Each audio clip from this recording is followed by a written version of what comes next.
welcome into another episode of Steelers Afternoon Drive. I'm Zachary Smith. That is not Alan Saunders. For the first time in a couple weeks, we got Nick Farabaugh back. It's not even a Farabaugh Friday, and he's gracing us with his presence. Nick Farabaugh, what's going on? Yeah, what's going on, Smitty? I'm here, of course. I was here not with you, but I was here with Alan last Thursday. Oh, So that's true. Yep. it was the Thursday. That was obviously the day of the Patriots game that Smitty was going in the color rush Jalen Warren, I believe. So Yeah, correct. sporting that. Didn't work out But well, but it feels good to be back. It does feel yeah. good to be back. You know, gave me the green dot. I've been on the practice squad, coming out of retirement a little bit for a Thursday episode. Um, Trying to be more like E-Rob than Michael Walker right now. There we go. There we go. If we can get E-Rob, I think everybody will be happy. But yeah, I don't know why that slipped my mind about you and Alan being the one. We've had a lot of different combinations on this show. Like Alan's had to do one with Chris. I've had to do obviously the ones with you. I had to do one with Derek. So there's been some different combinations on Steelers Afternoon Drive. But we are a combo that people are used to and have seen on here before. And Nick, the last time it was you and I on here, December 1st. And at that point in time, that would have been a couple days before the Arizona Cardinals came into town. We would have been coming off of the game, beating the Cincinnati Bengals, thinking, okay, we got Arizona and New England on a short week here. Really good opportunity for the Steelers to take advantage of two-win teams and put themselves in a really good spot to make the playoffs. They dropped both those games, Nick, and you were on here telling people, hey, pump your brakes. You know, Arizona's offense can provide the Steelers defense some problems. They're an NFL team. They played a lot better since Kyler Murray came back into the fold, and they did just that. So now the Steelers at 7-6, I think this is going to be a big topic for not only us, but for this team going forward. Have to treat every game as if it's a playoff game, and that seems to be a theme in the locker room this week. Yeah, it is a playoff game. I mean, really, whoever loses this game is going to have a really hard time climbing out of the hole. Just Mm-hmm. too many 7-6 teams, and if you lose this game, you lose a key tiebreaker, and I think that's a real big thing. You lose tiebreakers. The Steelers right now are in a really good spot because they have those tiebreakers. And it's not even necessarily that it's a great spot to be in because their schedule's really hard. The Steelers' schedule, we thought it might be easy towards the end of the year. It does not look Yeah. easy at all anymore. These final four games are pretty tough. You have the Bengals surging with Jake Browning. Geno Smith and the Seahawks are always a tough out with those receivers. And then the Ravens. I mean, that's a tough three after this. You win this one, though, I think the Steelers have a pretty easy objective. They can win the next two games and lose to the Seahawks and the Ravens, but they would own all of those tiebreakers over the 9-8 teams and get the 7 seed. Like Oh, wow. Yeah. that is what could happen. And I think we are talking about an opportunity for the Steelers here where if they go 9-8 and no other teams, step up and we don't have 2 10-7 teams outside of the Browns. I'm not counting the Browns there. I'm kind of just assuming the Browns are going to make the playoffs. Maybe they I don't. am too. Yeah. I mean, with their remaining schedule, I think they get 11. I think they get to 11. I think they get 10. I think they're just so injured right now. They Um, are. I mean, they lose three more guys. I don't know. They could lose one of those gimme games, but I think if you kind of count them in, are there going to be two other teams going 10-7? I think the Bills pretty clearly have a path to getting in there. Not only do they have a path to get in there, actually, I think the Bills have a path to win the division at this point with Miami losing to the Titans. And then we Yeah. have to talk about Miami in this fray as well. It's like, where are the 2 10-7 coming from? So the AFC East, I think, is probably one where it comes from. And then you Mm-hmm. got to get one more. Do you see the Texans going 10-7 with all their injuries and their inconsistencies? If they beat the Colts, do the Colts go 10-7? Like, that's tough to me. You look at their schedule. I think the Broncos are the biggest threat to go 10-7. Like, look at the Broncos' schedule for They the hit the playoffs. Lions on Saturday. They play Saturday as well, right after the Yeah. Steelers. Really not a hard schedule after that, though. It's the Patriots, the Chargers, and the Raiders. That could be Mm-hmm. a pretty easy 3 wins, even if they lose to the Lions. So that is the scenario where the Steelers might have to win 3 straight games here, or 3 out of the last 4 to get in. They go 10-7 though, or 9-8. They will own all those tiebreakers as long as they win their next two. So that's why this is a playoff game. So is the Bengals game next week. If they win both these games, man, I mean, they're in really good position to make the playoffs. I think that's a very key thing. They control their destiny. Really. I mean, I don't think Yeah, I they do. expect the Steelers to go 11-6 and win out, but Hmm. if the rest of the teams all won out and the Steelers would make it at 11-6, they would control all the tiebreakers. And so that's a Right. cool spot for them to be in. They don't have to scoreboard watch right now because they actually control their destiny. Yeah.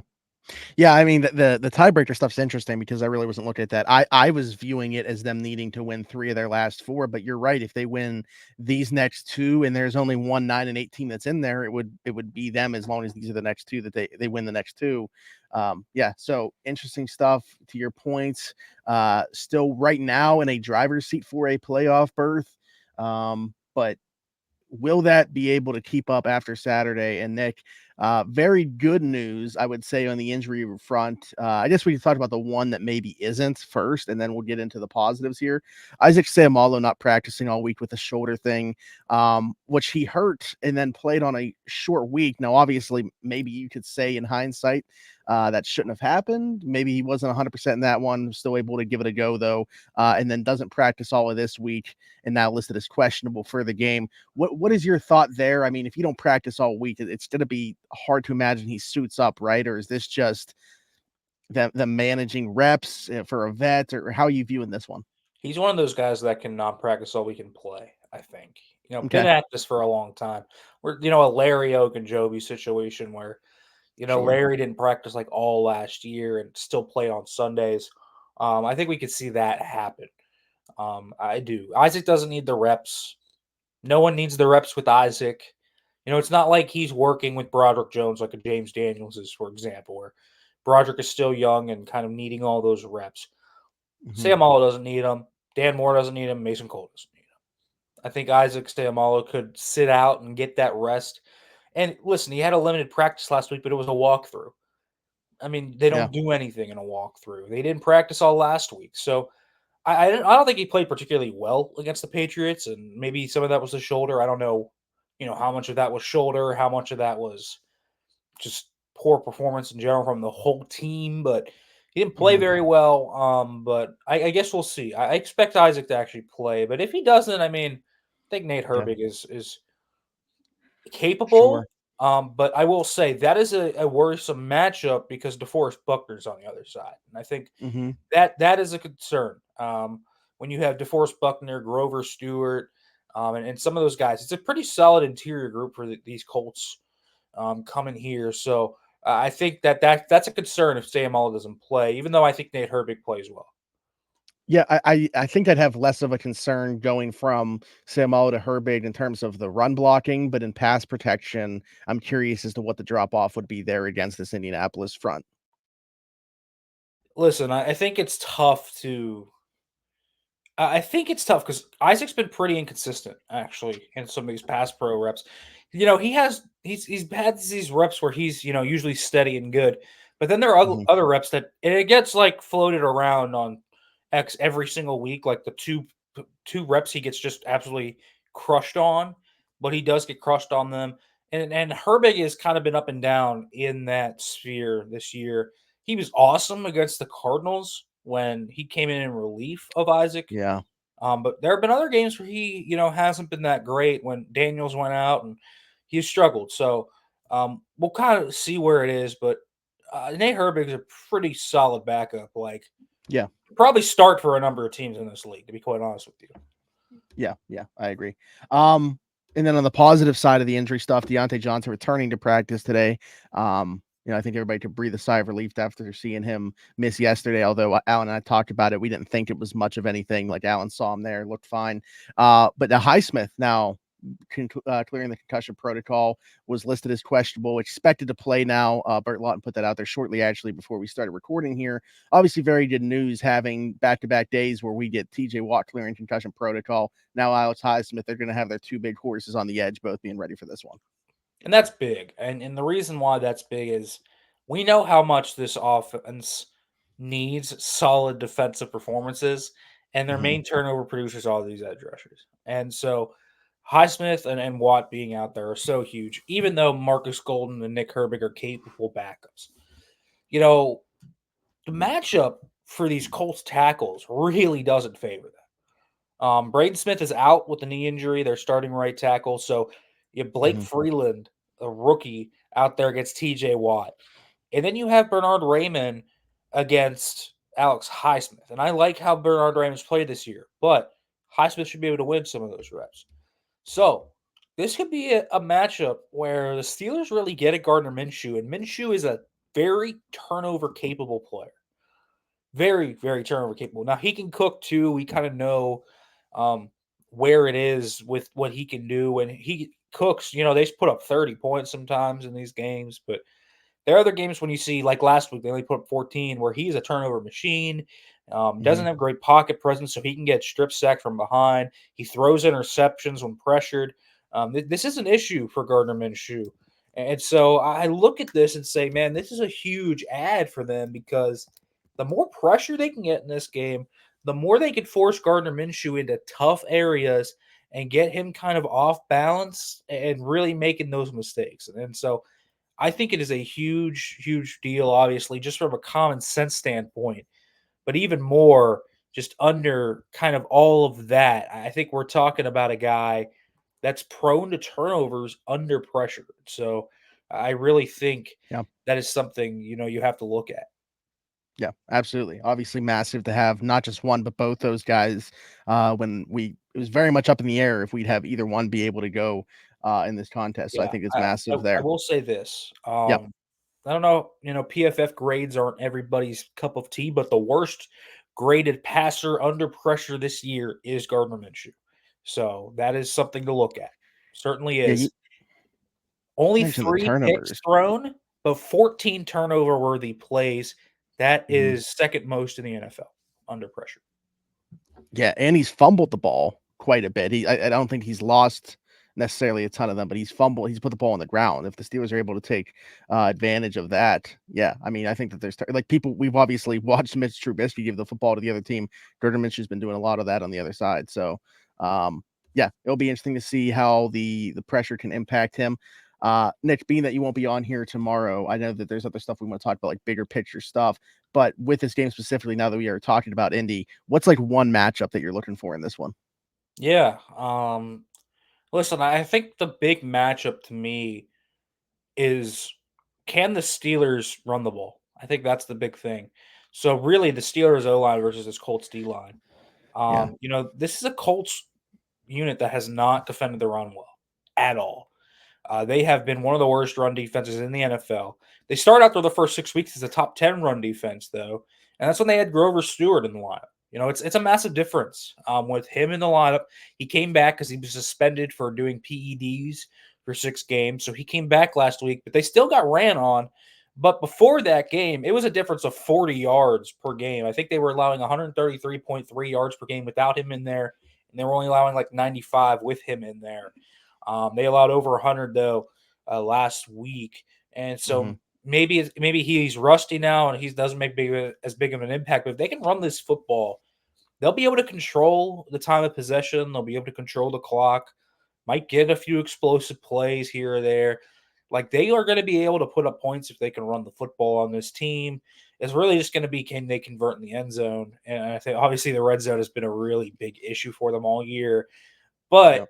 like this is a game where that profiles, as long as Mitch Trubisky doesn't lose his mind, which could happen.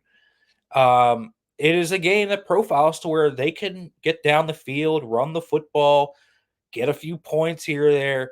If the defense plays well, like they can keep them afloat on field goals, like that is something that they could do. If the defense doesn't allow touchdowns every drive, like that is something that could happen. We could have a field goal battle, but the Steelers should be able to move the football and put up yards. So I think that's the biggest matchup. This is a bad Colts run defense, and that's the type of teams the Steelers have really feasted on this year. You look at good teams that they have beaten, right? Good teams that the Steelers have beat later in the year. You look at the Rams, who are 6-7 but are playing good ball. Same with the Packers, who have played good ball, beaten good teams. Like teams that you look back on and say, okay, they might have been a tougher matchup than we anticipated.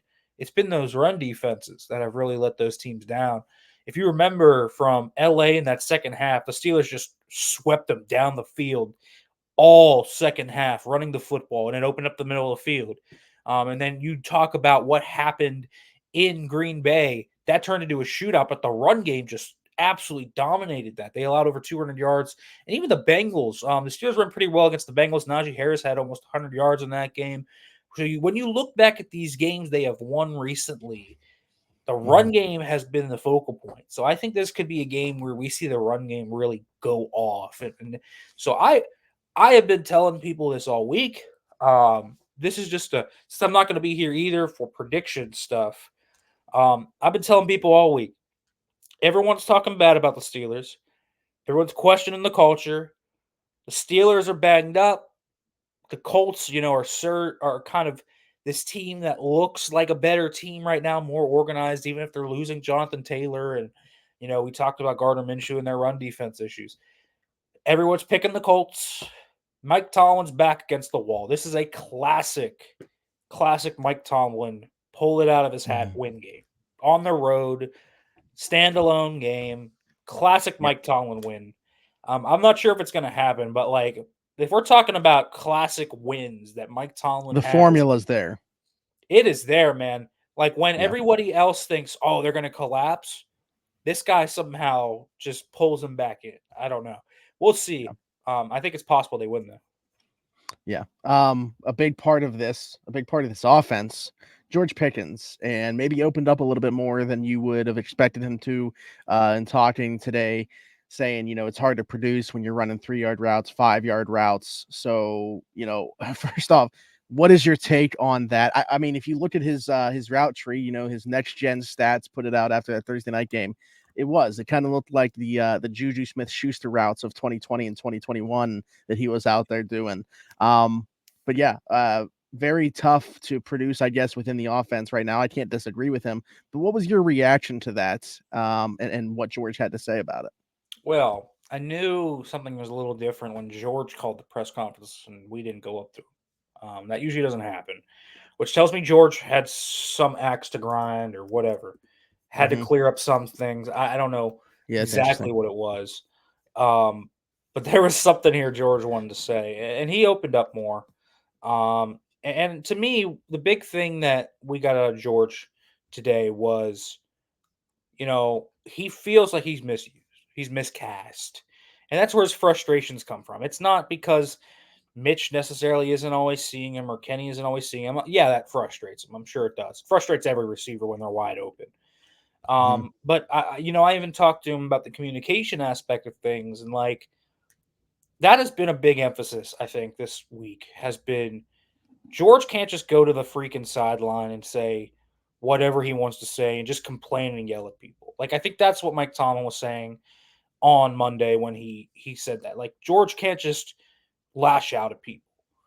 You have to say what's wrong. No one can fix your problem for you.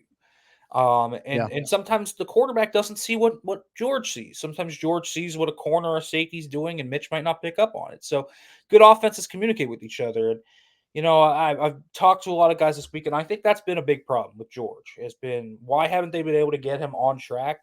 I think a big part of that has been the communication hasn't been there between him, Kenny, Mitch, whoever. So there's got to be better open lines of communication to where George can say, "I see this. Here's what we need to do," and get him there. And I think it's flashed through at times. I think the Cincinnati game, they had really good communication in that game. And that's where they hit him on the slot fade. He saw a certain look. I think that is stuff that they have done.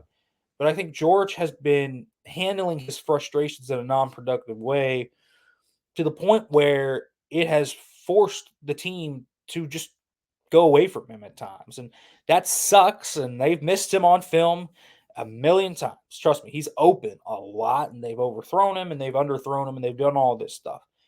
But he's got to communicate better. That's what he can do. He's playing well. You can see on tape, he's open, he's winning down the field. And so I think there's two things to that. I think the communication aspect, and then I think the second part he's just saying is, I can't fix that part, right? That's something that's going to have to be fixed in the offseason. He's not a guy that runs curls, comebacks, all stop routes, all of these little routes that go 3-5 yards. That's not his game. That's Diontae's game more than his game. Mhm. but they're making him run those routes because everything in this offense is mirrored. It's all mirrored concepts. So the same side concept is on both sides. So Deontay's running comeback. He's probably running a comeback. And like, that's a big thing for him. He's not great at running those routes. Like, he is not a sudden stop mover guy that can cut Right. those off.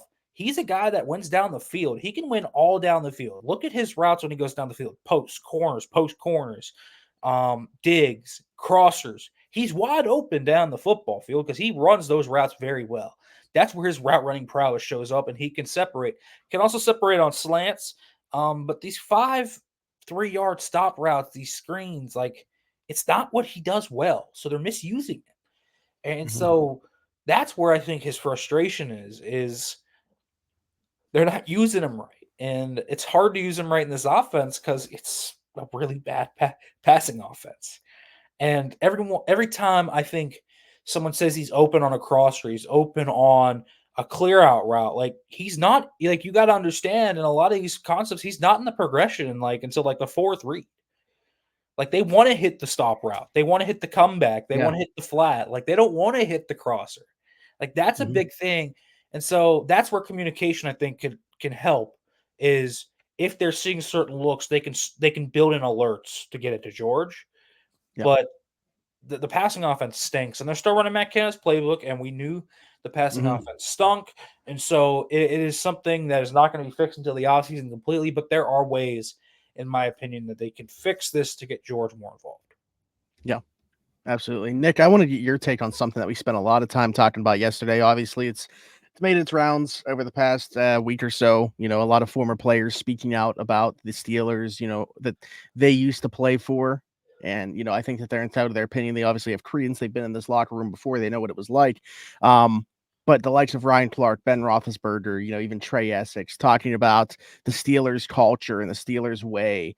And I wanted to get your take on this. If you thought maybe the Steelers were losing a little bit of that, or if it's like a broken culture, what exactly is going on in the locker room as somebody that, is around these guys as much as you've been. I'm sure there is some part of culture that isn't fully there. Minka doesn't make the statement he does without it. Yeah. But like, I don't think this is some broken culture problem. Like, I don't think they are the Carolina Panthers, which have a broken Mhm. locker room, or the Washington Commanders, who straight up admitted this week that they packed it in like halfway through the year. Like, this is not what's going on. What is going on, guys? You have to understand is it's a complete changing of the guard. There's none of that old head stuff anymore outside of Cam. Really, that's in there. And the Steeler way that Ben's talking about, Ryan Clark's talking about, Trey Essex is talking about, Merrill Hodge, like, who else? Like, anyone else that is called out, anybody this week that is from those teams. Chris You Hoke, have to maybe. understand what the Steelers way has done and how it's manifested itself. Ben even admitted during his last few years how different the culture was in the locker room and how different it Mhm. was. Like, the Steelers way probably exists. It's just not what it was in 2010. Like, I think that's the thing, right? It's a Yeah. modernized version. It's a different version. And and everyone will say, well, they've been mediocre for a long time, but that doesn't necessarily mean it's a culture issue. They might have been Mhm. mediocre for a long time for a lot of different reasons. Some of that might be talent, some of that might be actual coaching. I don't ever kind of look at Mike Tomlin and say, you know, he has lost the locker room. He has been a culture failure here. I always feel like the reasons they don't produce are because his coaching staff sucks. That's why they don't produce. The coaching staff sucks. Like, there's I no agree. culture issue here. The coaching staff can't coach. Like, that is why they suck. I mean, that's a big part of it. A lot of these players aren't good enough. Like, that's a big part of it.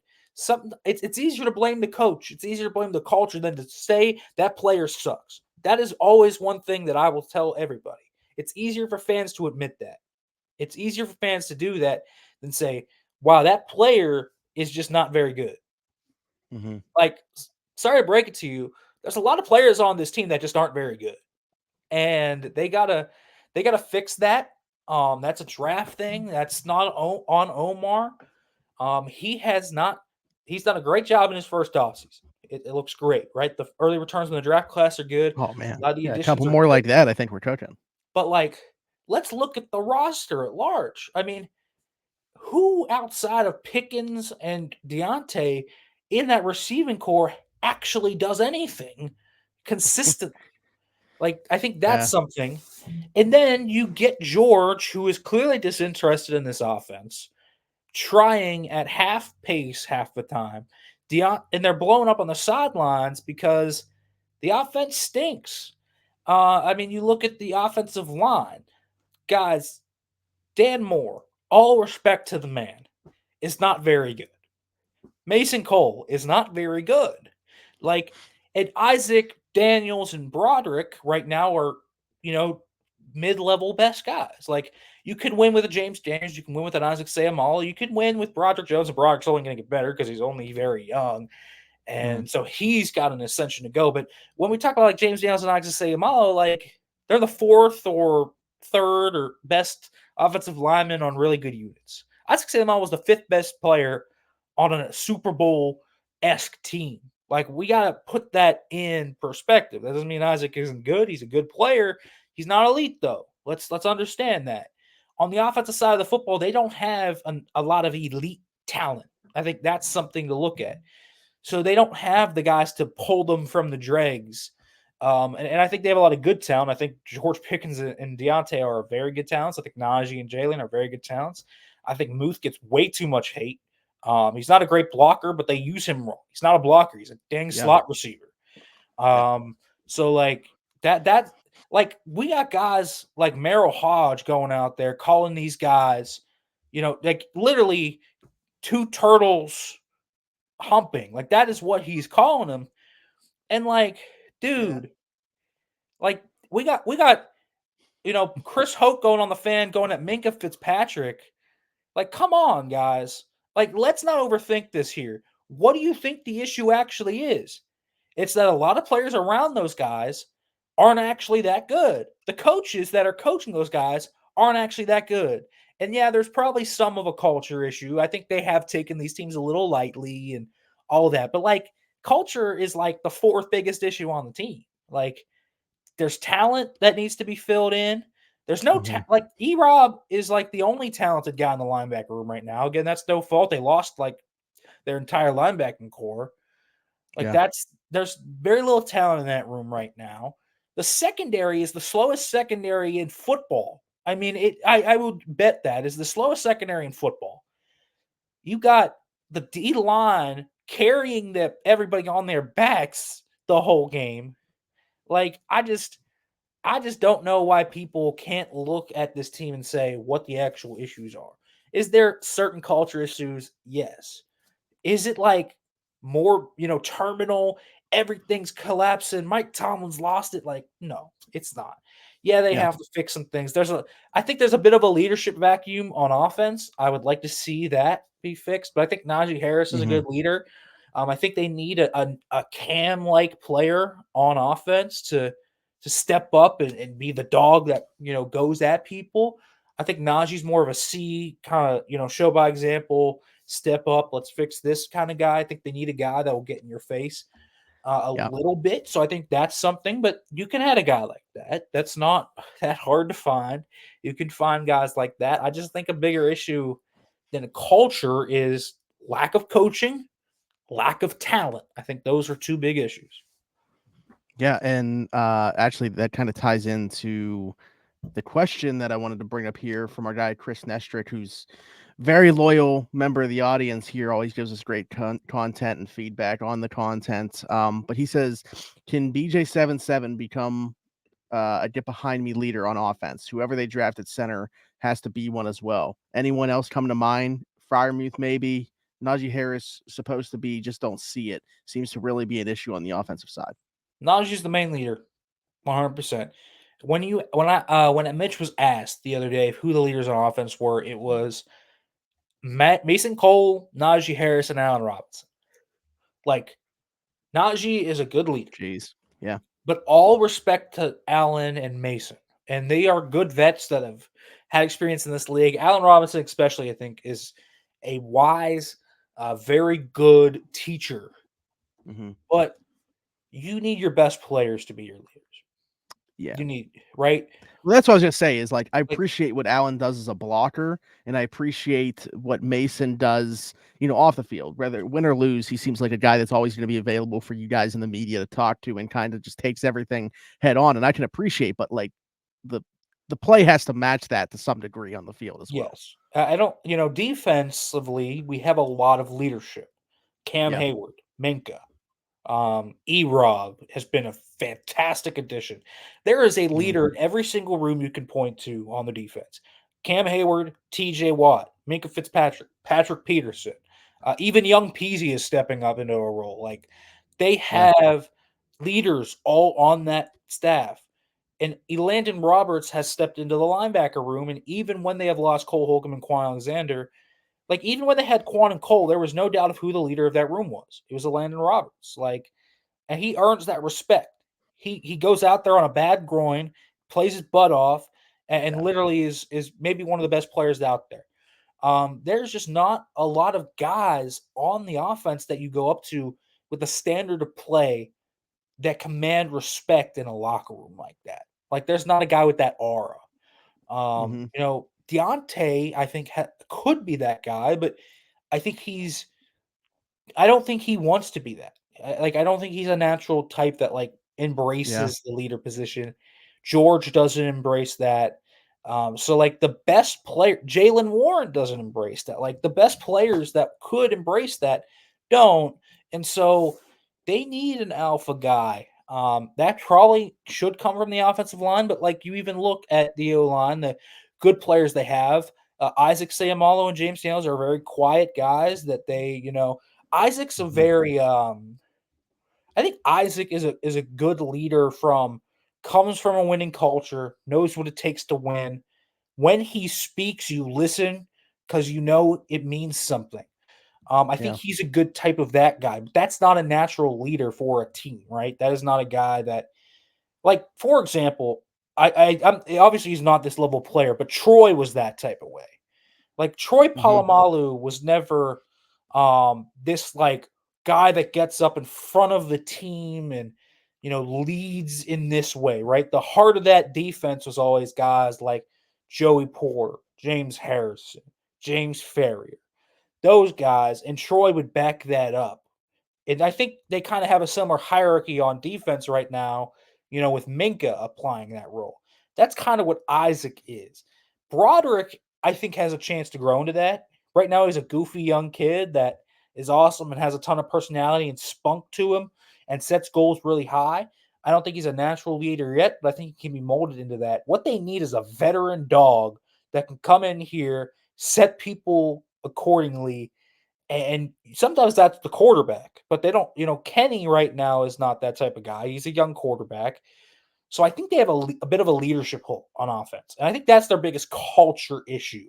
I think it's Mhm. kind of Najee pulling the sled here a little bit too much. I think Najee is a very good leader. I think people that think he is not are a little misguided, but I don't think he can do it all by himself. And again, he's not the type of guy to step up in front of a room and Yeah. go at you like that. And so back in the day, when you think of guys that could do that, like a Heinz Ward, um, back in the Killer Bees era, you had three different guys you could technically go to in that room. AB, even AB, Lev Bell, and Ben were absolute leaders. I don't care kind of how their end in Pittsburgh ended up, and maybe you want to point to that as part of the reason they didn't win Super Bowls, but they were leaders, and you had clear guys to point to. I don't think they have that quite yet. So I don't know. I think Broderick has a chance to grow into that, but I think maybe Well, when that's they what I was sign gonna a say, like, obviously, it's not, like, there yet, but do you think that it's possible that he does become that? Because 'Cause you're talking about I know you said George maybe doesn't, but with Broderick coming from that Georgia program and, like, winning so much, that kinda being instilled in him, does that always translate over? it doesn't. Sometimes these guys aren't necessarily guys that are natural leaders. He is like the spark plug, the mood board of the offense. Like he's the guy that gets everybody laughing, everybody revved up, which has a role. So I think because he has that as a young player, he can grow into a leader. I think that's a good Yeah. barometer for it. But like, there are other young players where you don't see that from. And so Broderick, I think, has potential to become that. I look at Joey Porter Jr. as a guy that can do that too. Just carries vibes with him, hypes the guys up. You know, young guys that have a sense of maturity to them, that carry gravitas already in a locker room, have that. I think both those guys have that. So I think that they are potential leaders. I was gonna say, I think the leader, when we're talking about where that leader could come from, we're talking about, you know, a veteran center maybe coming in here, another vet receiver coming in here, or something like that. That can be an elder statesman of sorts in the room, but not a guy like that doesn't doesn't pull the weight, right? Someone that Yeah. actually holds form and holds some legitimate oomph to them. I think that's what they need in that room right now. I also just don't think the offensive coaching leadership gives them a lot to bite into either, right? If you don't have a great player leadership, sometimes that can be made up by great coaching leadership. And I don't think they really have that either. Yeah. No, that's a good point too. Good stuff, Nick. We everybody in the comments, let us know anything that we talked about already on today's show or anything that you would like us to touch on tomorrow or in the near future. So hit us in the comments with any topics or questions. Nick, tell the people where they can find you. Yeah, you can find me at Farabaugh FB on X. Make sure to check out more at SteelersNow.com. More stuff coming, of course, throughout the day. And make sure to subscribe to the Steelers Now YouTube channel. Yep. Like, subscribe, hit that notification bell so you guys don't miss an episode, any sights and sounds, pregame scout stuff with Matt and Derek, all that good stuff. Maybe Nick pops over there every once in a while as well. So you never know when you're going to see Nick on the Yeah. YouTube channel. So if you're like, subscribed, and hit that notification bell, you click on a video, Nick Farabaugh might pop up. Who knows? Or it might be me, Zachary Smith, PGH. You'd find me everywhere. For Nick Farabaugh and myself, thanks for jumping in and taking another ride with us on the Steelers Afternoon Drive.